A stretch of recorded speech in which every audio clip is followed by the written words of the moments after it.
Guys, real quick, I want to go over the poll I put up the other day. I said this was my question. I wrote, all right, guys, time to get serious. I'm going to start putting out some better quality videos. Also, got some big announcements coming, which I do. What do you guys want to hear about next? Canelo 15, Gennady Golovkin 43, Lomachenko 16, pick a division 6, Manny Pacquiao 20, 209 votes, not too shabby, but of course everybody picks Gennady Golovkin, which is fine. So the next video will be about, look, you guys got to vote. Whatever you guys vote on is what we're going to talk about. So 209 votes, not bad. Let me read a few comments here. Let's see. I got you a huge topic that's been a mystery to me. How little coverage has gotten from the community. Or why did HBO leave boxing when boxing is what made HBO starting point equals conflict of interest? Well, there's a lot of reasons. I mean, first of all, you gotta, what was it, 2018, I believe. You gotta look Top Rank. They did a lot of business with HBO. Then they signed an exclusive deal with ESPN, number one. Okay, number two, Matchroom Boxing. What was it, like $1 billion deal with DAZN, right? Premier Boxing Champions, they kind of lined up with Showtime. I mean, so basically HBO didn't have anything left. That's number one. All the big dogs, they went to other platforms, other networks. That's number one. Number two, garbage matchups. I mean, they were charging these $80, $90 pay-per-views, for these crap matchups that nobody wanted to see.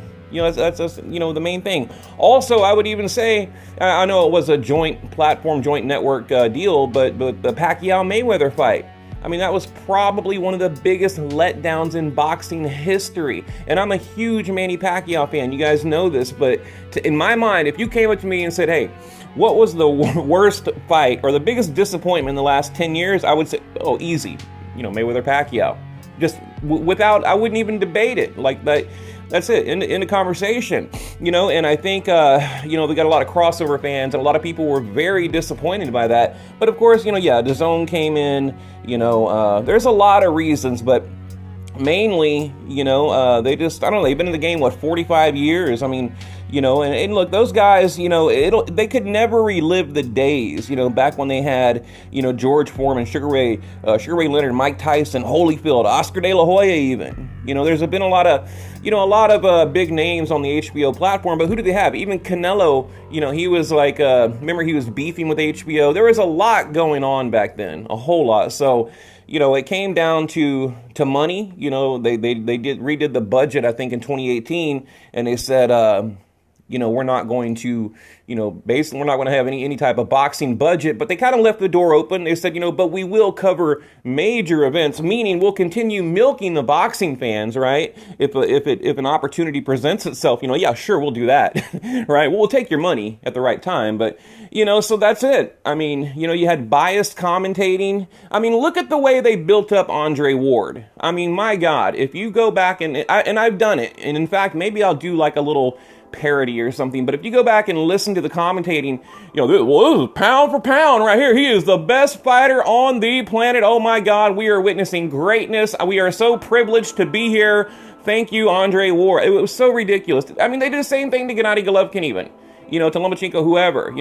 That was the problem, is these guys were just like shills, for fighters instead of being honest. I mean, look, HBO, they didn't understand that the boxing fans, they want honesty, right? They don't want cheerleaders. They don't want somebody to be, the number one, fanboy for a fighter. We see right through that crap. So there was a level of dishonesty, number one. Number two, crap matchups. Number three, like I said, DAZN came in, Matchroom Boxing came in, Al Heyman came in, Showtime was getting all these big fighters. Top Rank went to ESPN Plus. So a lot happened.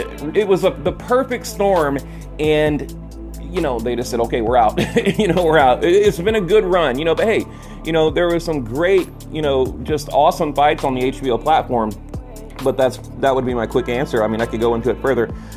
135-pound division is the best. It's good. It's good. It's good. I don't want to say it's the best. I'd probably say the welterweight or the heavyweight division would be the best. Lomachenko, okay, we can talk about Loma. And last but not least, the heavies must get all those fights on Fury. Yeah, there's been a few fights announced. We'll talk about it later, but it does seem like boxing is coming back a little bit. Haney, Stevenson, Teofimo Lopez, Garcia Davis, Crawford versus Manny Pacquiao or Spence. Yeah, I mean, they need to make it happen. Like I told you guys, boxing needs to come back with a bang right now. You know, they can't play around.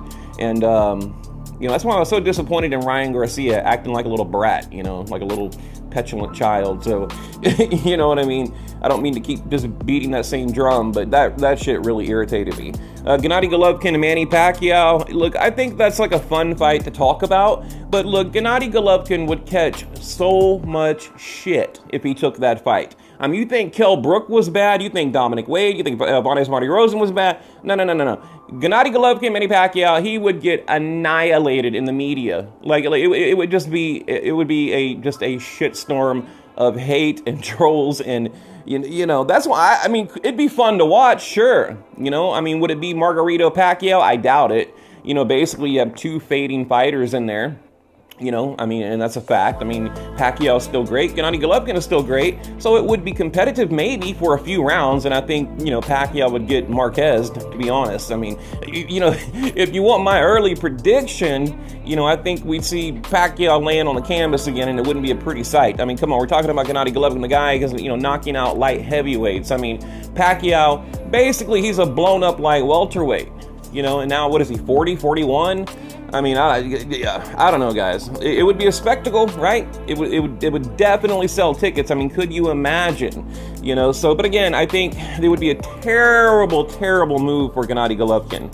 You know, that would be considered like, like I said, he would get annihilated in the media. You know, so anyway, guys, yeah, I wanted to hop on here real quick and check out the poll. I put it up 2 days ago. I wanted to let it build up a little bit before I decided on the video. So yeah, I guess number one, 43% Gennady Golovkin, and then number two would be what, Manny Pacquiao. So I guess, yeah, my next video we're talking about Gennady Golovkin, Triple G, and what, Emmanuel Dappertram Pacquiao. There you go. I know his full name. You know, so we'll talk about Pac-Man and Gennady Golovkin. But all right, guys. So yeah, stay tuned. I'll probably put out the video tonight. I got to go to work today. What time is it? It's like 8 in the morning almost. What is it? You know, 7:30.